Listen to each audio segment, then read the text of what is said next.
بے شک اللہ ظالم اور متکبر کو فلاح نہیں دیتا۔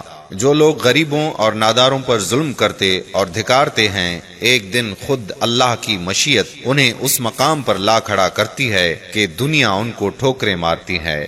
امام جوزی رحمت اللہ علیہ نے ایک واقعہ بیان کرتے ہوئے لکھا ہے کہ کس طرح اللہ کو یہ بات ناگوار لگتی ہے کہ کوئی کسی مستحق اور نادار کی مدد نہ کر سکے اور اس کو زد و کوب کرے تو اس پر اللہ کا قہر نازل ہوتا ہے۔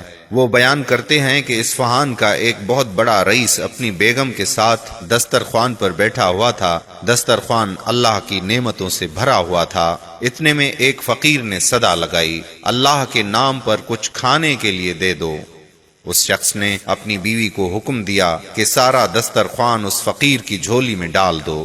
عورت نے حکم کی تعمیل کی۔ جس وقت اس نے اس فقیر کا چہرہ دیکھا تو دھاڑیں مار کر رونے لگی۔ اس کے شوہر نے اس سے پوچھا کہ کیا ہوا؟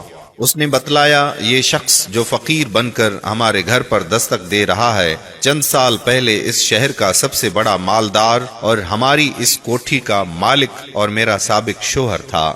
چند سال پہلے کی بات ہے کہ ہم دونوں دسترخوان پر ایسے ہی بیٹھ کر کھانا کھا رہے تھے جیسے کہ آج کھا رہے تھے، تو اتنے میں ایک فقیر نے صدا لگائی کہ میں 2 دن سے بھوکا ہوں، اللہ کے نام پر کھانا دے دو۔ میرا شوہر دسترخوان سے اٹھا اور اس فقیر کی اس قدر پٹائی کی کہ اسے لہو لہان کر دیا۔ نہ جانے اس فقیر نے کیا بد دعا دے دی کہ میرے شوہر کے حالات خراب ہوتے چلے گئے، کاروبار ٹھپ ہو گیا اور وہ فقیر و کلاش ہو گیا۔ اس نے مجھے بھی طلاق دے دی۔ اس کے چند سال گزرنے کے بعد میں آپ کی زوجیت میں آ گئی۔ شوہر بیوی کی یہ بات سن کر کہنے لگا کہ اے میری شریک حیات، کیا میں آپ کو اس سے زیادہ تعجب خیز بات نہ بتلاؤں؟ اس نے کہا ضرور بتائیں۔ کہنے لگا، جس فقیر کی آپ کے سابق شوہر نے پٹائی کی تھی وہ کوئی دوسرا فقیر نہیں بلکہ میں ہی وہ فقیر تھا، فقط اس شخص کے غرور نے اسے آج فقیر بنا دیا۔ اس لیے کہتے ہیں کہ فقیر کو کبھی نہ ڈانٹو۔ سوال کرنے والا کبھی کوئی کڑوی بات بھی کر جائے تو اللہ کی رضا کے لیے اسے معاف کر دیا کرو۔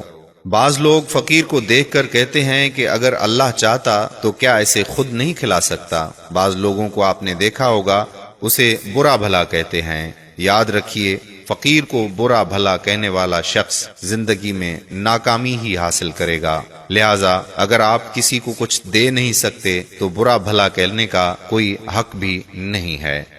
اگر آپ نے ابھی تک ہمارے پیج پیارا اسلام کو لائک نہیں کیا تو ابھی سے لائک کر دیجئے تاکہ ایسی دلچسپ اور معلوماتی ویڈیوز آپ تک پہنچتی رہیں۔ جزاک اللہ۔ السلام علیکم ورحمۃ اللہ وبرکاتہ۔